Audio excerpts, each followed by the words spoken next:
الرحمن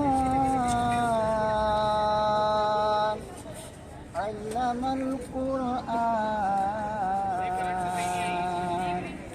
خلق الإنسان علمه البيان الشمس والقمر بحسبان